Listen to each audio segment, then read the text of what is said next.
I'm Chairman Don Plummer with the U.S. Assistance Commission, Election Assistance Commission. Today I'll be addressing an important and concerning topic, the security of election officials, staff members, and poll workers. I'm joined by Scott Konopasek, General Registrar and Director of Elections in Fairfax County, Virginia.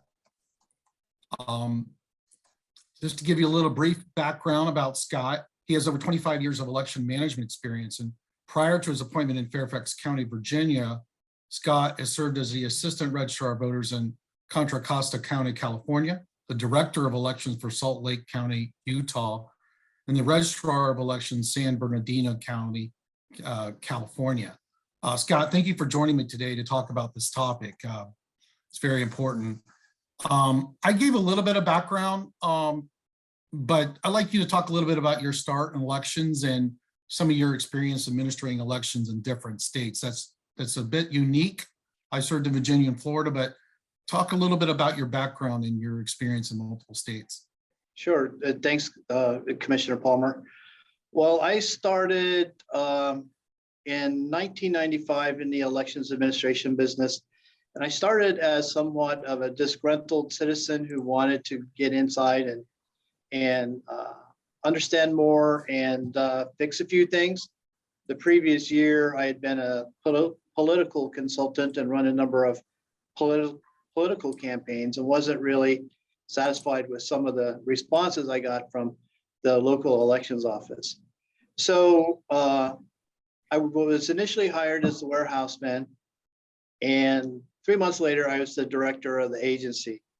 And I moved up pretty quickly. I had a propensity, management background. I was 15 years in the Army. This is actually my second career, I guess.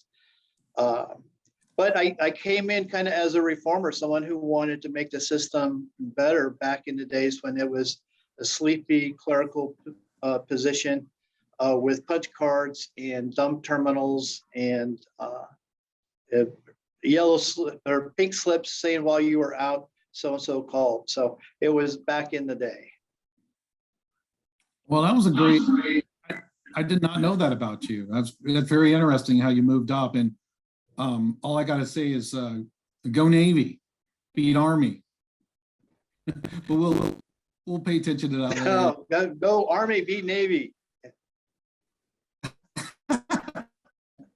So since the 2020 elections and now 2021 elections in Virginia, there have been reports of threats and harassment of election officials, and that's increased across the country. And I understand that you may have had threats related to the Virginia gubernatorial election just this past year. What is your experience? How does that form from past year mean for election officials and yourself moving forward as we look at 2022 and 2024? Okay. Yeah, after the 2020 election, a lot of things changed. Prior to 2020, there was always people who were disgruntled, unhappy, had a very loud complaint they wished to register and were not always kind. But those things happened on an isolated basis and after an election, and usually only focused on one person, one contest, one candidate. But what I noticed and have been taken by surprise by is the type of scrutiny and harassment and aggravation started 6 months before the election.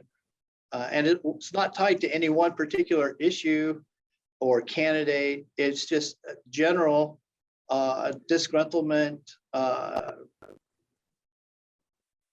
ignorance about the whole process, I guess, generally, where everything was under surveillance, so to speak.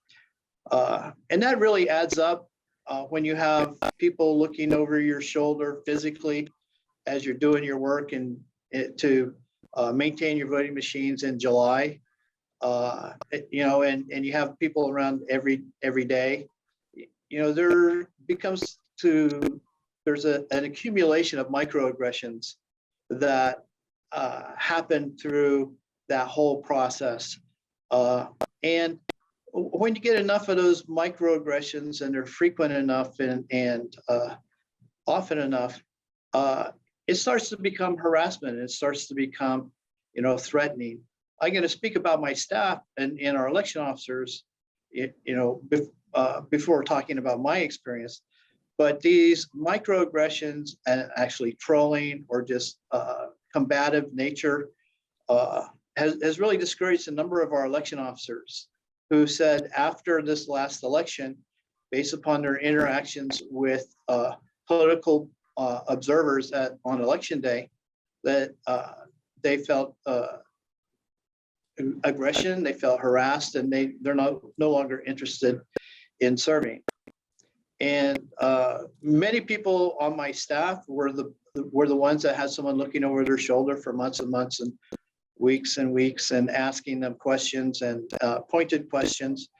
And it began to wear on them as well, to the point that even before election day, the entire operation felt like it was under siege. We received dozens of freedom of information requests or public records requests prior to the election by the same people who were asking us the questions. And it almost felt like they were trying to distract us from what we were doing, what we're supposed to be doing. And those things all kind of accumulated up to about the end of October. And then all of a sudden, we started receiving hate and threatening emails here at the office. And all my social media accounts were hacked, people started posting things on my personal social media, calling me and making accusations and demanding justice and prosecution and all those things. So that was kind of a continuous thread through dozens of social media posts and emails. But then there came a point where there was an actual verbal, physical violence threat. And I was kind of surprised. I remember saying to myself, wow, that's the first death threat I've ever received. And then I immediately started to feel sheepish that, it's nothing, don't worry about it. And I didn't want to tell anyone about it. I felt a little embarrassed actually to tell anyone about it. But eventually I did, and I reported it to local and federal law enforcement, who took it very seriously. I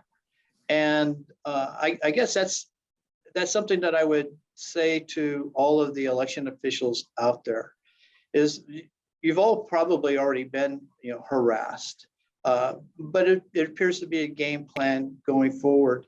And so I don't expect it to go away, but my suggestion would be recognize it when it happens and start thinking about how you want to respond to it.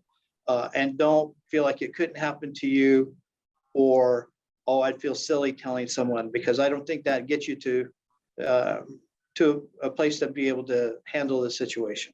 So Scott, break down your answer with two more questions. The first aspect of it, I sort of understand where you're coming from, particularly with the multiple requests and demands, prior to an election. Is there a way, and I obviously over my years felt that staff was under-resourced, understaffed to respond to that. We all have a right, under FOIA laws and open books to request information, and elections are about transparency. But I always felt that we were not resourced to respond while we're trying to prepare for an election. So breaking down that part of it, is there some advice on dealing with campaigns and candidates and political parties or groups that have a legitimate desire but maybe very overbearing in their requests for information? I have some tips, but you're in the middle of it. What what would you advise other election officials on dealing with that stress prior to an election and focusing on the major duty, which is to actually administer the election? Right. Great question. One of the things I did is I tried to isolate the chaos to one or two staff members who would be dealing with most of it, so it didn't permeate the rest of the staff. And I asked them only to bring me the most serious things to deal with. So I think you kind of have to quarantine that kind of activity when it happens. But it's really kind of a paradox because I'm a big advocate of transparency, particularly in our field.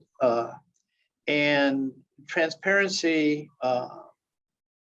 can be abused or can be manipulated.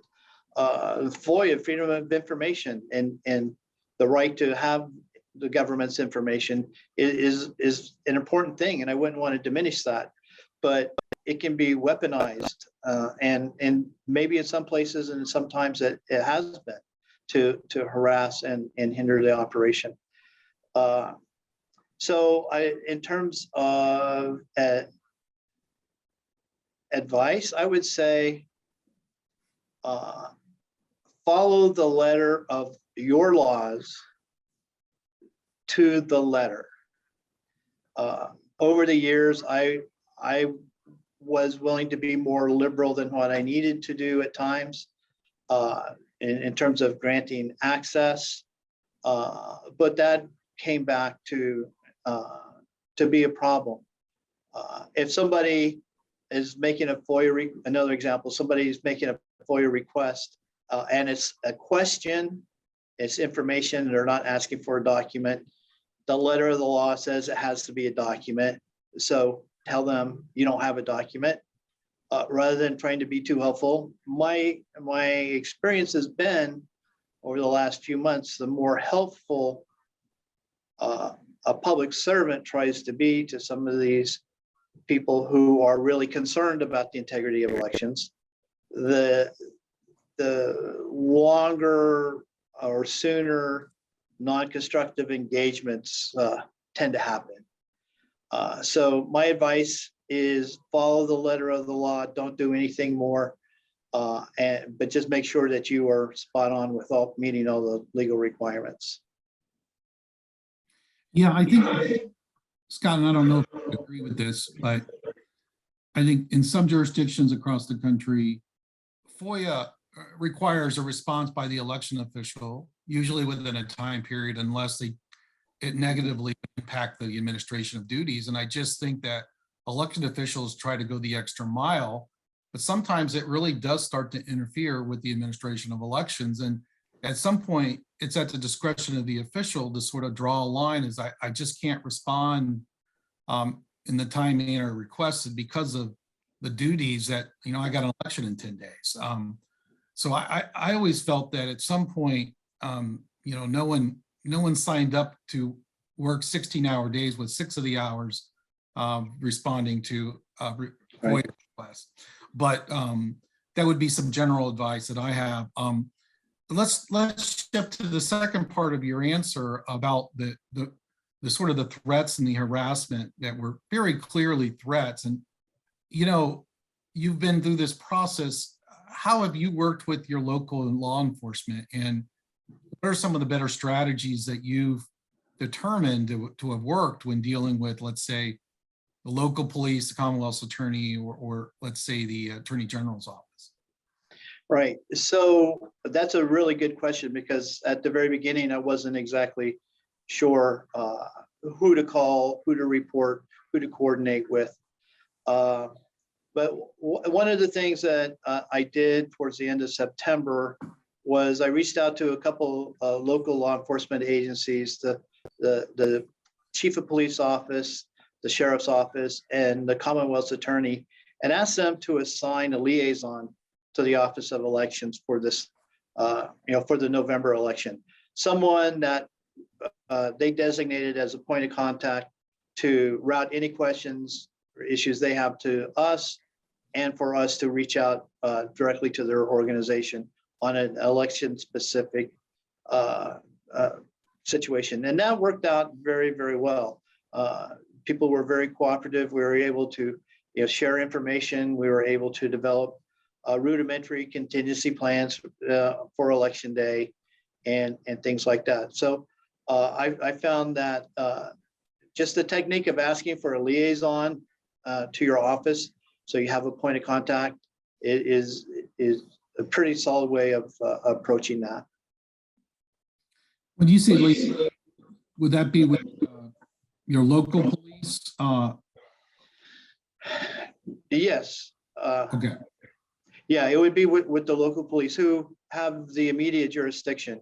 And when I talked to the FBI, which I also went to DHS and the FBI, and they were all very sensitive to local jurisdiction and said, no, at this point, it's their jurisdiction. It could escalate. So the lowest level of law enforcement that you have in your county, in your municipality. Okay.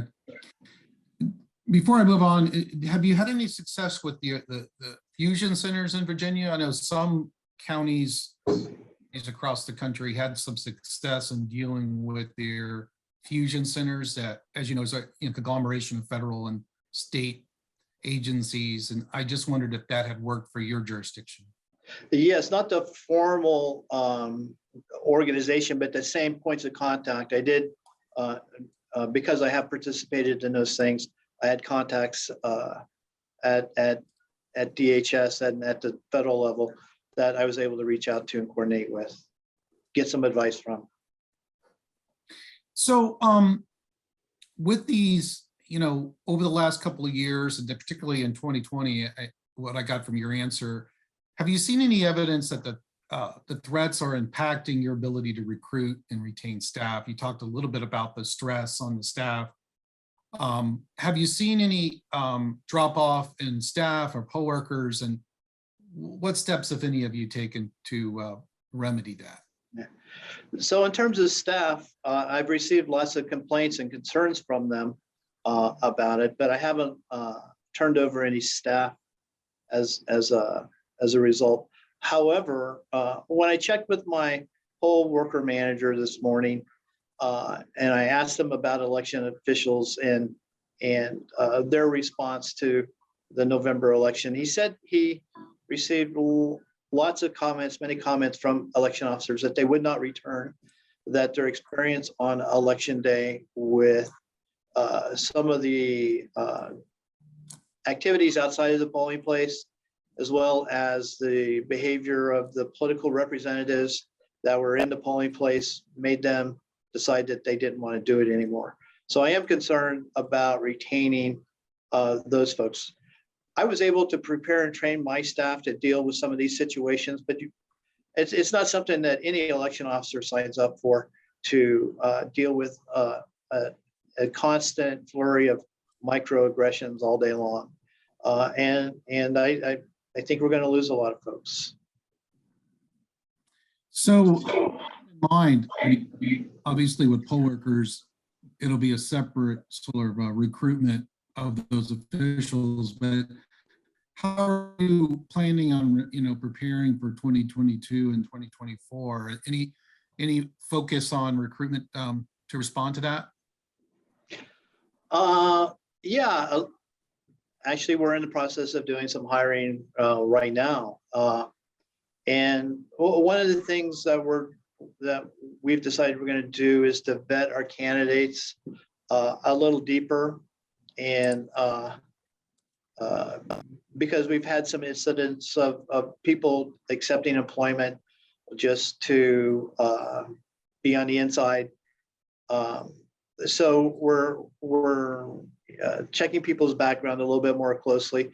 And one of my New Year's resolutions is to update and revise the code of conduct and ethics for the office for everyone that works here. So we have something, concrete as new people join our team, as seasonals join our team. We have a clear way of articulating to them, expectations. Yeah, I don't want that to sound like a little paranoid, but we have had instances just recently where, there have been people in the office that we're not working for the interests of the office. And I think that might be an issue in other places that in 2022.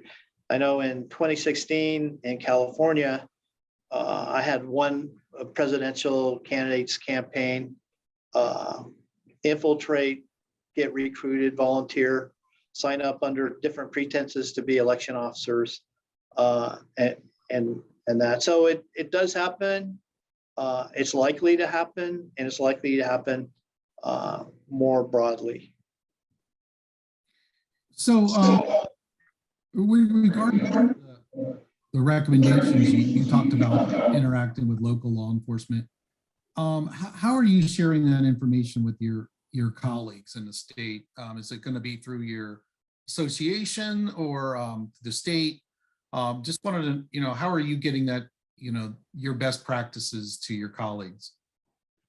Well, I hesitate to call anything we do a best practice, but I've been sharing experiences in meetings with colleagues more on a regional basis. And, there's, before this happened to me, I wasn't really comfortable talking or asking questions to other officials that I knew had been a victim of this kind of behavior. And there might be a situation where we really don't want to know because we don't want to think it could happen to us. So hopefully people will start talking about it and want to have conversations and build some workshops and discussions around things to do. But right, I think everyone's just generally uncomfortable with the whole idea. They even have to do that for that even to have become part of our job and our profession. I think it's concerning because so many aspects of our society, I guess I frankly hear more and more about this type of behavior at all levels of government and in our society. And it's very concerning that we don't really treat each other with respect. And I guess the question I have for you is what would be your advice? But before I go to that is, did you feel that the investigators at the local level did an adequate job of investigating the threats to you and getting to the bottom of it and considering whether or not prosecution was necessary? There's been a lot of complaints that that's simply not occurring for potentially a couple of reasons, but what about your experience and your observations of your experience in reporting that threat? What are your thoughts? So when I first reported it, they didn't seem to take it as seriously as I had hoped that they would. But I do have to say and thank them that as time went on, they started to get it as more and more things and incidents sort of accumulated and happened. They got to where they took it very, very seriously and had a very robust response to situations that came up here at the government center on election day, after the election, and leading up to the election. So they were very once they took it very seriously, they were very well engaged and responsive and reassuring in their ability to handle any situations that might come up. So there have been some instances where there would be a monitoring of threats, particularly during the election season to state or local election officials. Did they reassure you that they were monitoring these type of threats so they could characterize them as, high level of threat or low level? I know some police agencies or law enforcement have done that. I just wondered if that was your experience. Not really, no. But I'm a retired intelligence officer. That was my first career. And I was sort of charting and tracking these things, both in my own experience here in this county my colleagues nearby and other things going on, like in California during the gubernatorial recall. So I had already done my own sort of pattern analysis, intel analysis. And when I was interested in finding out if the analysts at DHS had done the same thing, and my impression was that they weren't tracking it that closely. They were just generally they were aware, but I really don't know. I didn't get the sense, and they didn't really tell me that they're building, that they're really tracking this really closely and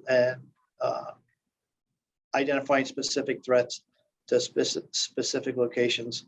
But then again, they probably wouldn't tell me even if they were doing that. Well, I had a conversation with some election officials in Arizona, and the Arizona Fusion Center at least told a number of those officials that they were monitoring the situation, and when they felt that the levels of threats had reached a high enough state that they provided some detail of protection, and that they informed the election officials that of the threats. And so there was some monitoring at that level. And so I'd like to learn more about whether or not that is a uniform practice across the country. And I think it would be reassuring if there was that reassurance that it was, but I thought I'd ask you about it. But since you've been through this a couple of elections here in Virginia, the Commonwealth of Virginia, what is your advice for election officials who themselves are facing lawsuits or threats? I wouldn't say lawsuits, about threats or harassment. The first thing I would say is I would remind everyone that despite all the threats that we are aware of that have been made against election officials, none of them has been carried out or acted upon. So that should give everyone some reassurance that it's more bullying behavior, intentionally bullying behavior, and think of it as that and deal with any situation that presents itself as if you're dealing with a playground bully. We all know that if you're picked on by a bully, you're kind of, it's easy to feel ashamed or embarrassed. Bystanders usually don't get involved. They don't want any of the problem. And until something happens, the bullying behavior continues. So that's the pattern and the framework that I would say election officers or election officials should look at this is they're dealing with a bully, and we all have our own ways of coping and responding and coping with those things, but use those tools that you might have in your personal repertoire or in your jurisdiction. So Scott, I appreciate that advice. On the one I talked to you about is civic engagement, and how do we engage? How do we provide citizens, sort of the education on how to interact with their government and with their elected officials in a more positive way? And I would just ask you, what are some positive ways that you would recommend citizens that might be watching this, that they can participate in the electoral process and engage in conversations with an elected official like yourself? What would be your advice to them on how to do this properly? The first thing I would say is your local election officials want to answer your questions. They're interested in having you call them or having you stop by and ask your questions. You don't need to have to use any kind of legal or formal means to get information if you just kind of ask the question. Most election officials are very willing and open in sharing answers and information. One of the things that I've done as an election official, and sometimes at the request of citizens, and sometimes I initiated it, was to have tours and open houses of the elections operation facility and to demonstrate and show what the processes are going on. When people are interested in that and do participate in that, that kind of transparency and understanding is very, very powerful. And it makes them advocates to others about what it is that they saw. Unfortunately, human nature being what it is, it's people really aren't interested until they're angry or till they're suspicious, which is usually after the fact. And that's a hard time for everyone. And it's a difficult time to have effective communication. So before elections, months before elections, anytime during the year, reach out to your election office, ask if you could come and visit. Ask them to come someone to come do a presentation to your church or your civic organization or your class or whatever. We are all willing to go out and provide you the information and answer all your questions. Thank you for joining us today, and the advice that you can give others and the election officials. We appreciate it and look forward to working with you in the future. Thank you for joining us today at EAC. My pleasure. Thank you for the invitation.